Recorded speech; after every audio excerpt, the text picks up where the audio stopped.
La serie de enseñanzas de la escuela dominical se titula Una vida escondida, basada en lo que dice Colosenses 3:3, porque habéis muerto y vuestra vida está escondida con Cristo en Dios.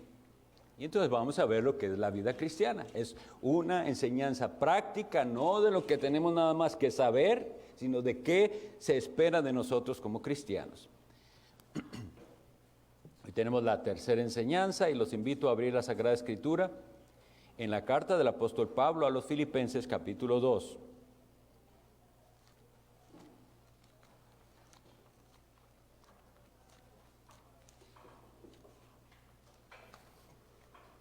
Filipenses capítulo 2, los versículos 12 y 13.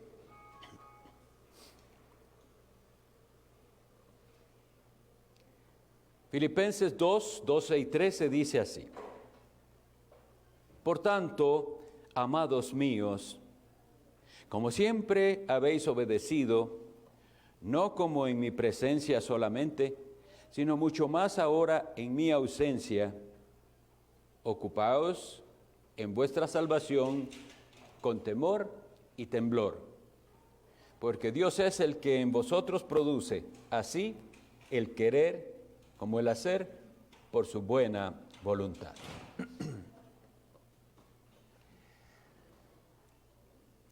Mis estimados, sean ustedes creyentes o no creyentes, la palabra de Dios es para nosotros. Y debemos reconocer que nos falta mucho por aprender y mucho que conocer. Tenemos que, por medio de la palabra de Dios, vencer las maneras equivocadas de pensar y de actuar. Eso es lo que hace Dios por su palabra en nosotros. Nos ayuda iluminándonos más y más para que todo concepto equivocado que traíamos, que escuchamos, que quiso fabricar nuestro corazón, podamos vencerlo con la verdad de la palabra. Pero nos falta mucho. Vean que está el apóstol hablando aquí a creyentes que obedecían ya lo que sabían, pero ahora dice que les anima a algo, a ocuparse, a estar ocupados en su salvación con temor y temblor. Si no se conoce la doctrina de la salvación, este versículo puede ser muy mal interpretado. Porque pudiera alguien interpretarlo como: esfuércese a ver si acaso con todo lo que usted hace logra ser salvo o llegar a ser salvo. Y no es eso. Nosotros partimos del hecho de que está hablando a personas que han experimentado lo que es la salvación. A personas que un día se dieron cuenta de cuán merecedores de condenación eran. Y fueron a Jesucristo y creyeron en el Hijo de Dios. Y creyeron en que Jesús les perdonaba de sus pecados. Y ahora, capacitados por el Espíritu Santo, siguen adelante en este camino. Pero sí dice que es algo de lo cual tenemos que ocuparnos. Y entonces ahí refutamos otra idea incorrecta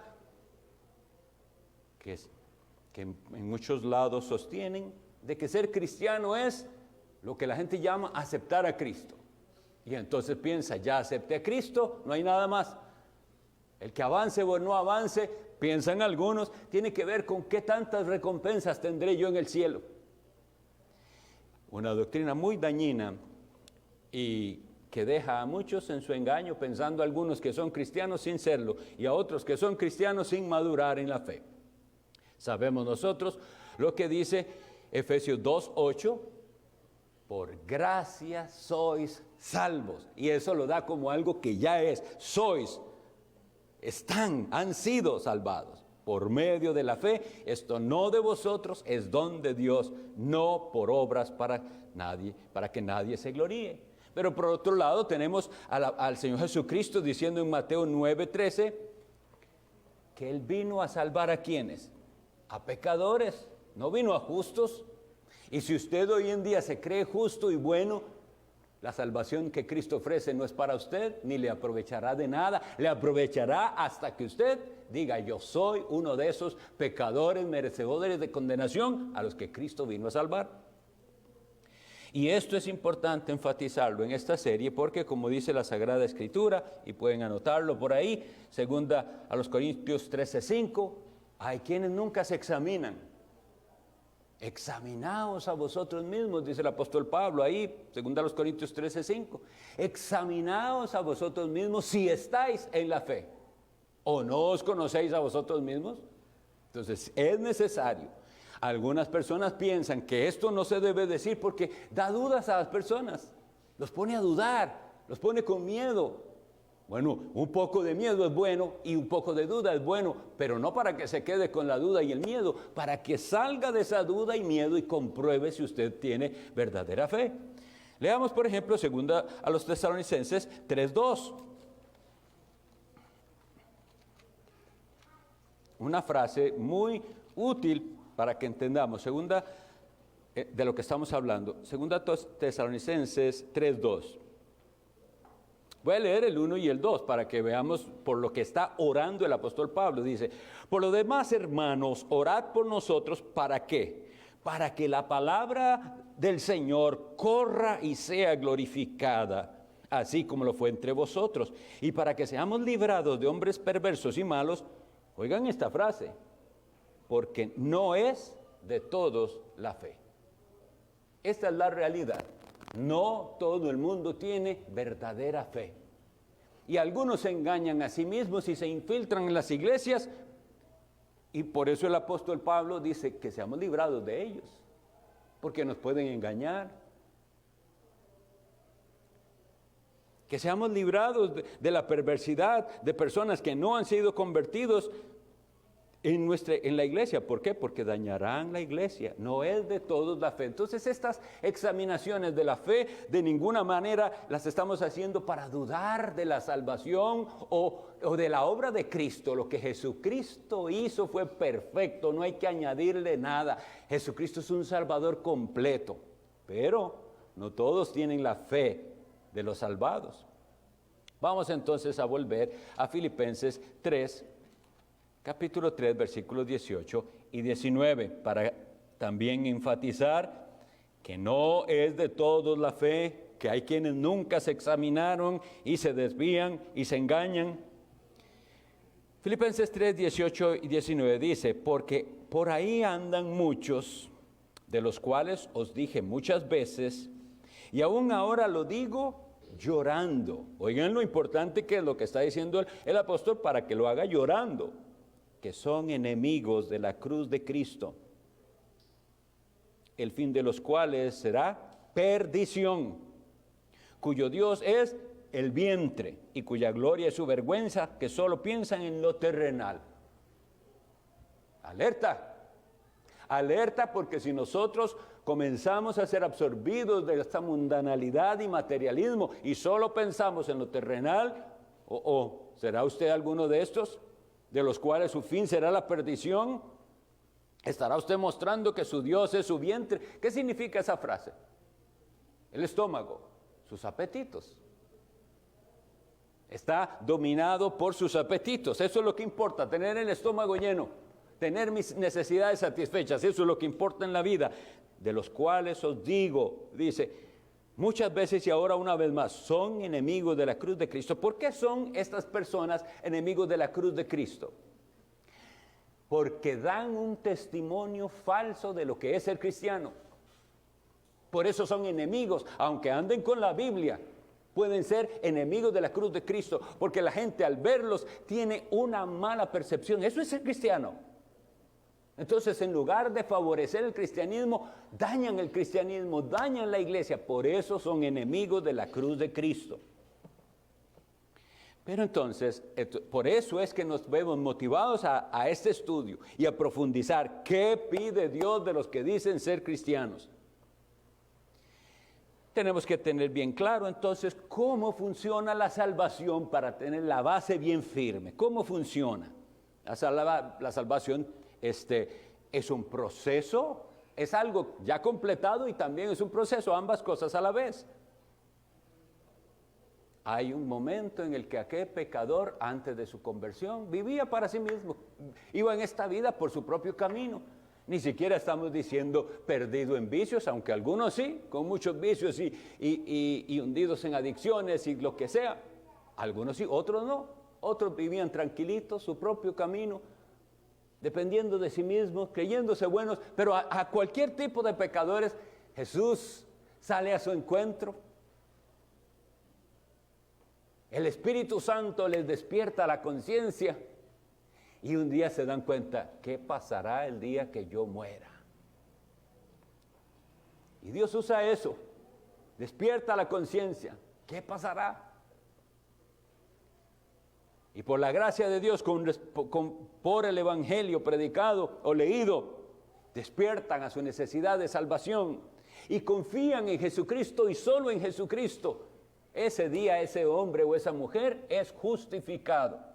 Como dice Romanos 5, justificado pues por la fe, tenemos paz para con Dios por medio de nuestro Señor Jesucristo. Ya no hay enemistad entre Dios y yo, ya Dios no está en guerra conmigo, ni yo con Él, ahora hay paz. Y entonces tenemos ese aspecto que es una vez y para siempre. Y si aquel arrepentimiento fue genuino, y si esa fe es genuina, nada ni nadie, ni lo alto ni lo profundo, dice la palabra de Dios, ni ángeles ni potestades, nada nos separa del amor de Dios que es en Cristo Jesús. Así de firme tiene que ser nuestra fe. La justificación es una vez para siempre. No es que usted es justificado hoy y después otra vez está en condenación y otra vez justificado y así. No, es una vez para siempre. Nada más que hay muchos que piensan haber sido justificados y no han experimentado ni el verdadero arrepentimiento ni la verdadera fe. Y ya ese es el engaño contra el que queremos luchar. Ahora, hay una buena ilustración que me encontré precisamente del pastor Po, como yo les conté que había leído un librito del pastor Po, que él lo hizo para los cristianos perseguidos de la China y tiene este tema muy bueno. Él daba una ilustración que espero que les sirva. Sí, creo que nos puede servir mucho. Es la salvación como un viaje en sus diferentes etapas. Entonces, hay el momento en el que usted adquiere el boleto y ingresa en la nave, sea el barco, sea un avión, lo que sea. Supongamos que es en barco, que dura más. Entonces, pudiéramos comparar ese momento en el que usted creyó en Jesús, se arrepintió de sus pecados, ha sido lavado en la sangre del Cordero, ya usted tiene el boleto y ya se embarcó, va en el barco. Pero el barco tiene que realizar un trayecto. Todo ese trayecto le llamamos el periodo de santificación. Todo su peregrinaje. Y llegará un día que usted llega a donde iba. ¿A dónde vamos? A la ciudad de Dios, a la ciudad celestial. Y ya ese día que llegamos, a eso se le llama la glorificación. Pero entonces vean qué buena la ilustración para ver ¿cómo puede la persona perderse? Número 1, en la justificación. Bueno, resulta que usted tomó el barco equivocado. No va a llegar nunca a su destino. Usted tomó el barco equivocado. Está confiando en otra cosa que no es en Jesús y en lo que Jesús hizo en el Calvario. Usted no va para buen camino, no llegará a la ciudad celestial. Lo que primero necesitamos entonces es asegurarnos que vamos en la nave correcta. Se llama Jesucristo el Hijo de Dios. Él es el único camino al Padre y ya. Ok, pero en el trayecto pueden pasar muchas cosas. Y entonces de eso es de lo que se trata. Hay un trayecto y se espera entonces de nosotros que en ese trayecto hagamos todo para que esa nave no se hunda. Ahora, por otro lado, piensen. La promesa de Dios es que si usted de verdad es un creyente, no se va a hundir esa nave, pero usted tiene que actuar responsablemente. Es decir, usted tiene que cuidar de que no entre el agua, de que no hayan, bueno, todo lo que tiene que ver con el cuidado de un trayecto. Eso es lo que se espera de nosotros.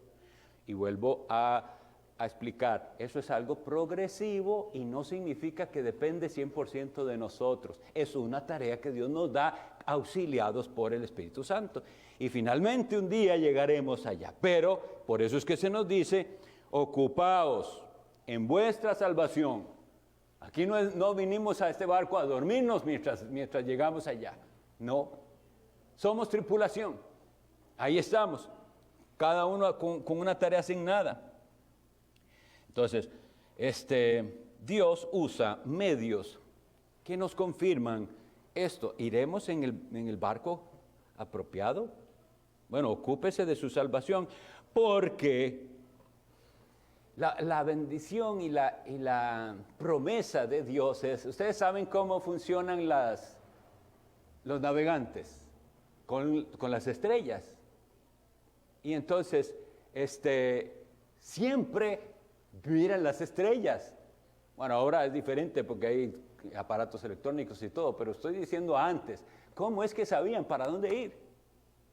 Tenían sus mapas, veían el cielo y siempre la estrella del norte, ellos saben que hay algo que les guía. Así es nosotros en esta travesía cristiana. No, Dios no nos deja un cielo tapado, oscuro, Él nos va a guiar. Y con esa confianza tenemos que ir en la vida cristiana. Y Él nos da el medio, Él nos da los métodos. ¿Cómo vamos a hacer esto de travesía? ¿Cómo la vamos a hacer? Implica esfuerzo. Número 1, implica esfuerzo.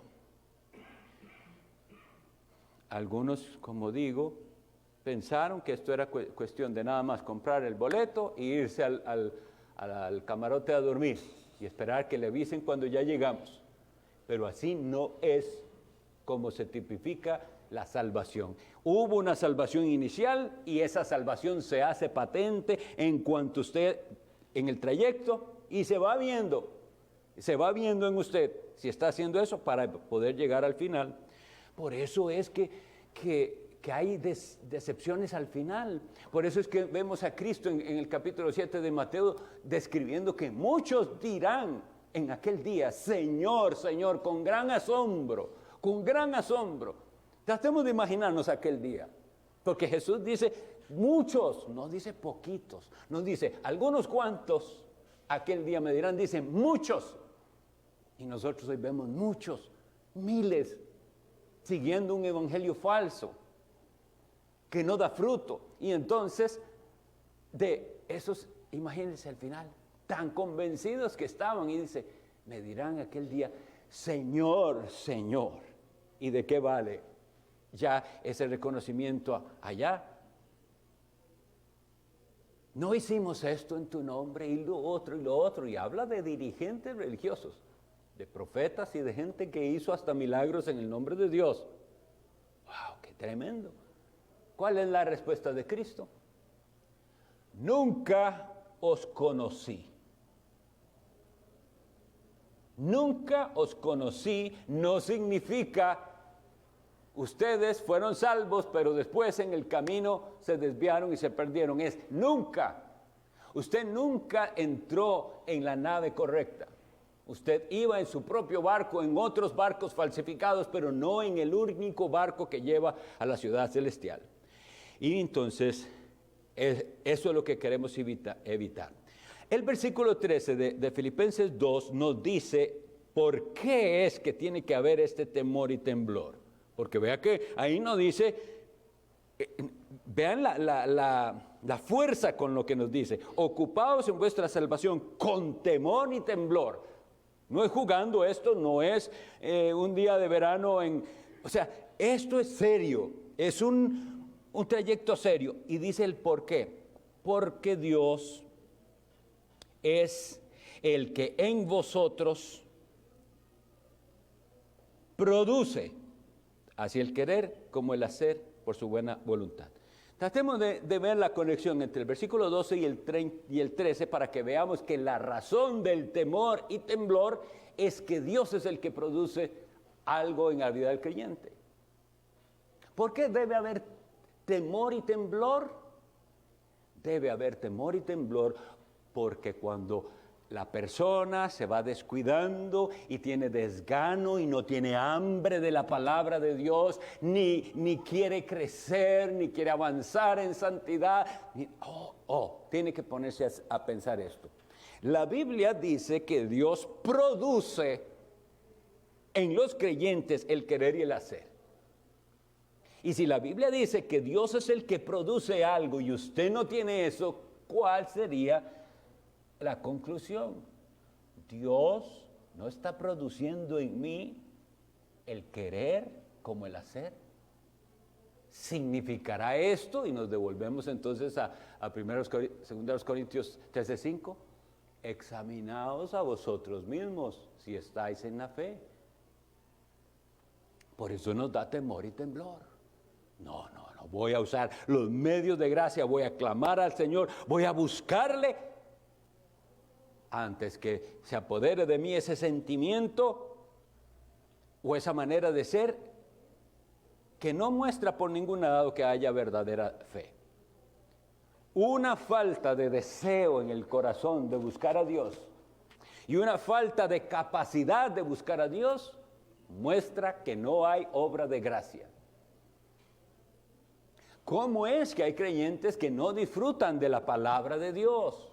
¿Cómo hay creyentes que entonces las cosas de Dios son algo que las hacen como por compromiso o por obligación, pero les cansa, no lo disfrutan? Tiene que tener temor y temblar y decir, ¿por qué? Si esto para el cristiano es, como decía un hermano, un manjar, como cuando le presentan su comida favorita. Pero porque para muchos parece espiritualmente no es esta la comida favorita. Prefieren ir a escuchar charlas de esto y charlas de lo otro y no algo basado en la palabra de Dios. Su rato de lectura bíblica es simplemente, estoy leyendo porque en esa iglesia dicen que hay que leer la Biblia todos los días. Ok, ya leí hoy, sigo adelante. No hay disfrute. Entonces recuérdelo, Dios es el que produce en vosotros el querer como el hacer por su buena voluntad. Y eso le lleva a temblar y le lleva a decir, Dios mío, yo no siento nada de esto, no estoy disfrutando, prodúcelo en mí. Y si usted se lo pide, Él lo hará. Porque Dios no es un Dios que rechaza al pecador. Si usted se lo pide, pon en mí este deseo que dice ahí, el querer como el hacer. Porque algunos se quedan en el querer, ¿cierto? ¿Cuántas cosas? Algunos no, todos nos pasa en algún momento. ¿Qué ganas de hacer tal cosa? Y se quedó con las ganas de hacerlo. Nunca lo hizo. Lo maravilloso es la obra de Dios, que no solo le pone el querer, sino la capacidad de hacerlo. Y el empeño para lograrlo. ¿Ven? Hay que ocuparse en la salvación. Una de las cosas que, como les digo, que ha hecho tanto daño en el cristianismo es el pensar que la salvación por gracia es algo que entonces nos lleva a la complacencia. La complacencia quiere decir a un estado de tranquilidad en que todo está bien, ya resolvimos el asunto, ya acepté a Cristo, ya dejé los vicios, algunos pudieran pensar. No es suficiente.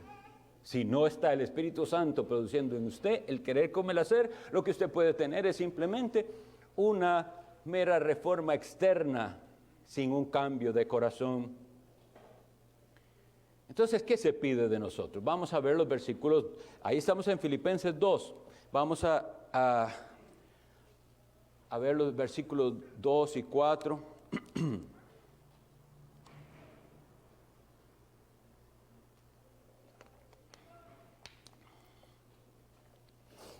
Dice así: completad mi gozo, sintiendo lo mismo, teniendo el mismo amor, unánimes, sintiendo una misma cosa.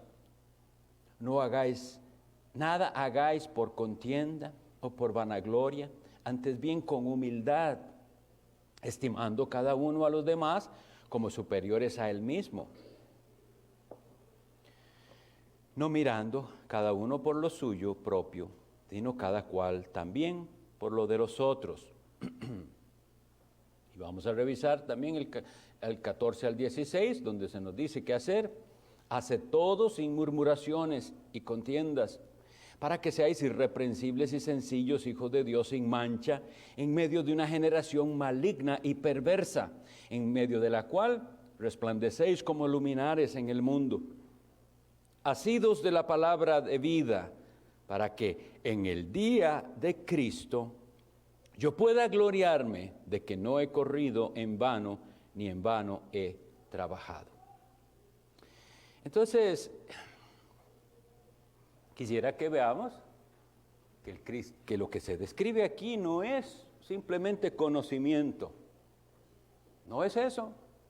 Hay algo que produce ese conocimiento. Yo tengo gran preocupación en nuestros días y en nuestras iglesias por una tendencia al intelectualismo y a conocer y a estar en una habladera, pero no acción. Eso es lo que se vuelve. Es hablar y hablar y hablar, pero no hacer. Entonces, no, una vez que entendemos esta preciosa doctrina de la salvación por gracia y de lo que Dios hace en las personas, se nos llama a hacer algo. Ahora vamos a trabajar en la unidad, porque dice, sentimos lo mismo. Y este sentir lo mismo, no vamos a malinterpretarlo, que todos tenemos los mismos gustos, que a todos nos gusta el mismo color, que a todos nos gusta el mismo mascota. Cada uno es diferente, pero ¿de qué estamos hablando? De lo espiritual, sintiendo lo mismo. Un amor por Cristo por sobre todas las cosas, un amor por el reino de Cristo, por el avance de su reino. Eso es lo que nos une. Pero si otros tienen otros intereses en la iglesia que no son Cristo y el avance de su reino, hay problemas. Un mismo amor, unánimes. Unánime significa con un mismo ánimo, sintiendo una misma cosa. Y si se nos advierte estas cosas es porque estamos propensos a caer en esto. ¿En qué? A hacer cosas pero por contienda o vanagloria. Sí, hay actividad en la iglesia y puede haber, pero la motivación no es la correcta. Estamos buscando brillar nosotros. Estamos buscando que se nos reconozca. De hecho, por eso hay personas que dejan de trabajar o de hacer, porque nadie les reconoció ni les agradeció lo que hicieron. Así no es. Aquí dice, nada se hace por esa razón, ni por contienda ni por vanagloria, sino con humildad. Estimar cada uno a los demás como superiores a él mismo. Pero pues está aquí, hermanos, si nosotros no lo cumplimos, tenemos que arrepentirnos y pedirle al Señor y estimar a los demás más que a nosotros mismos. No mirar cada uno por lo suyo, sino cada cual también por lo de los otros. Una de las características más básicas del impío es su egoísmo. Piensa en sí mismo. El creyente ya deja de pensar tanto en sí mismo, toma el ejemplo de Cristo y se da a los otros. Y luego en los versículos otros que leímos dice, murmuraciones y contiendas. Ay, ay, ay. Tan santos que nos vemos todos el domingo aquí, vestidos apropiadamente para venir a la casa de Dios, con un comportamiento que es apropiado para la casa de Dios. Y todo eso es necesario.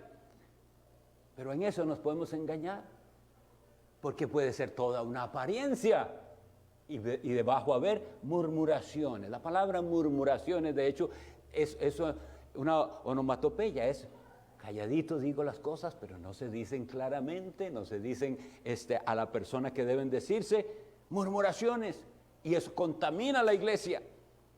Contiendas, es decir, pleitos. Por nada tenemos que pelear, por nada. No hay razón.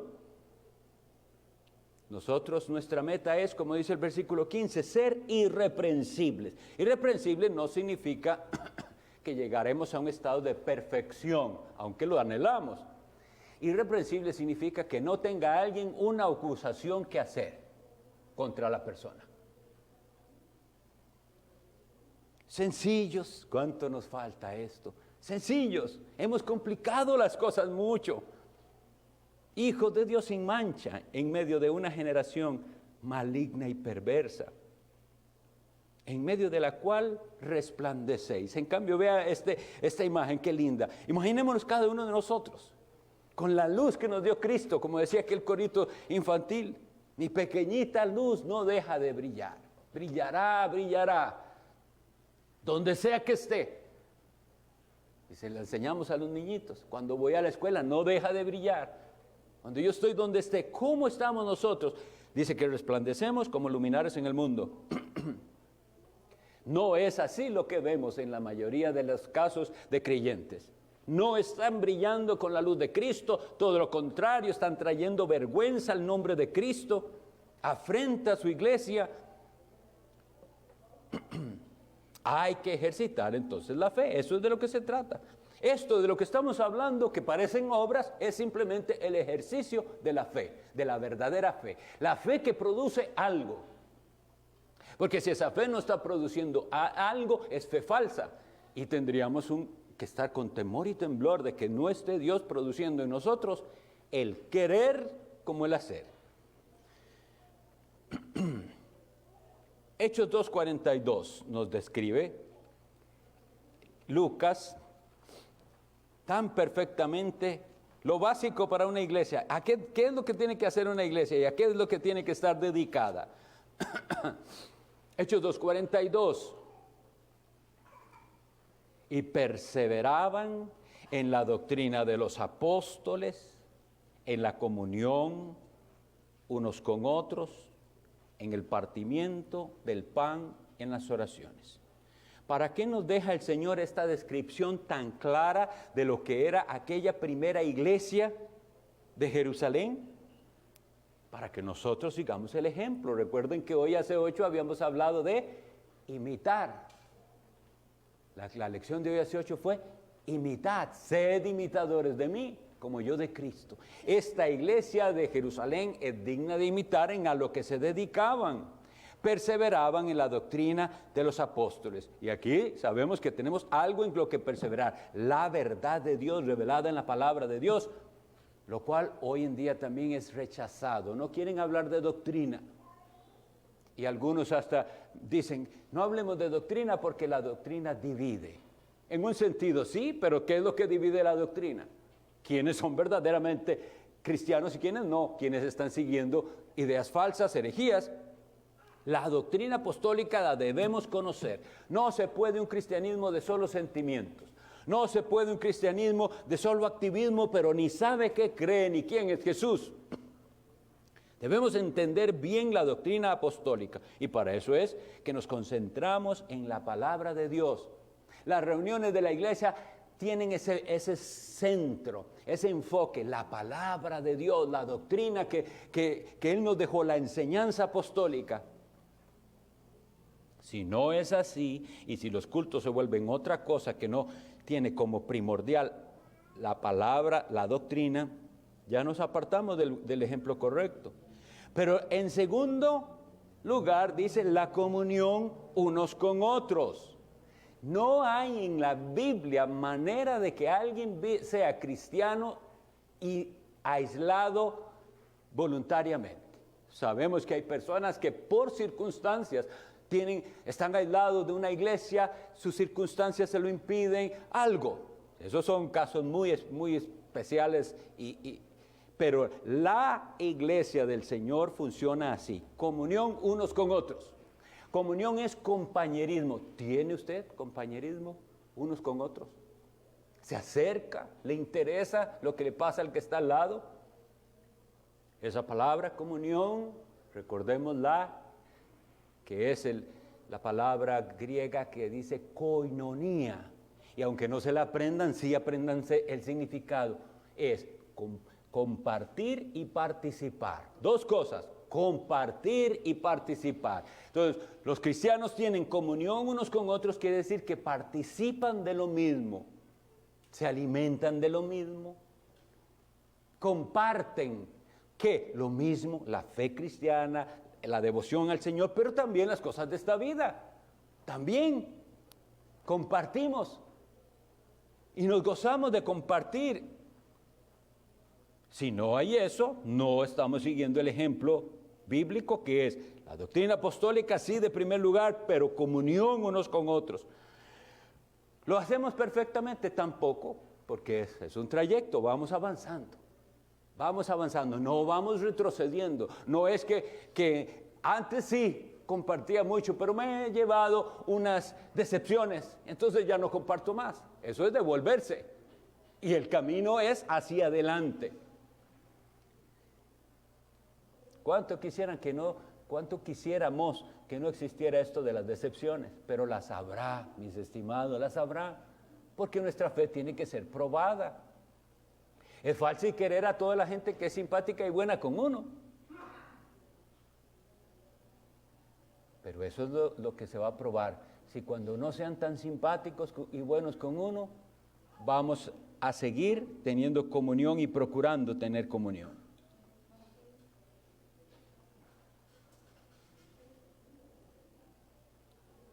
Doctrina apostólica, comunión unos con otros, el partimiento del pan, sabemos que es una manera de decir la celebración de la Cena del Señor, y en las oraciones.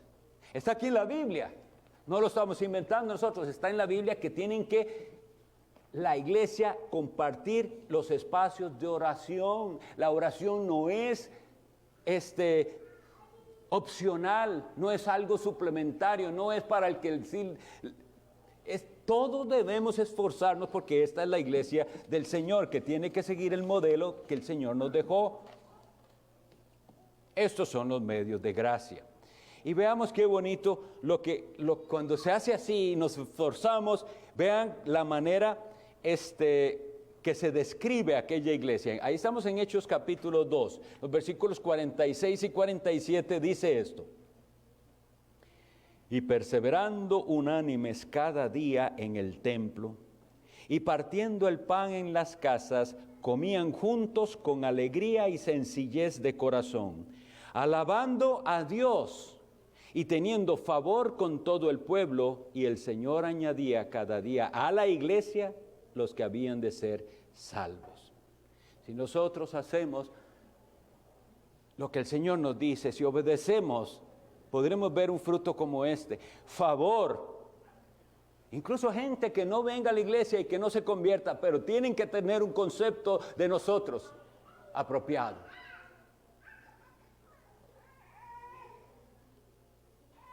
Algunas iglesias tienen un testimonio tan malo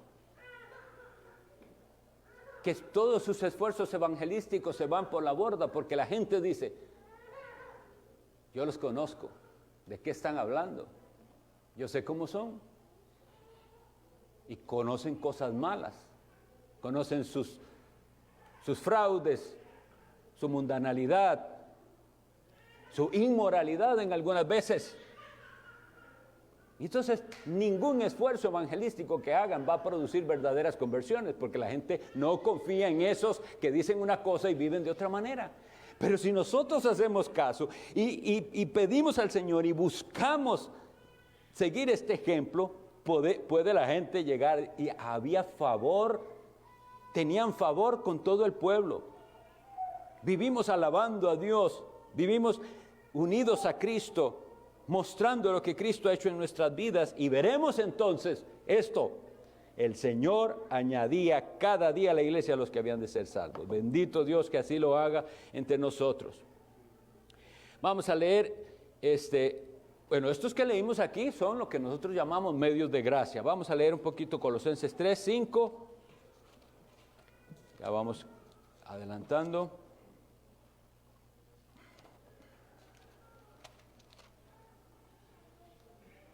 ¿Cómo se hace?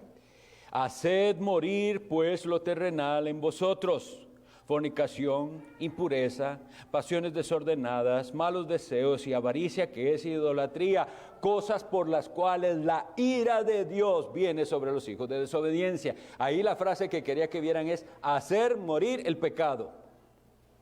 Y lo mismo nos dice el apóstol Pablo en Romanos 8:13, ¿verdad? Si vivís conforme a la carne, moriréis.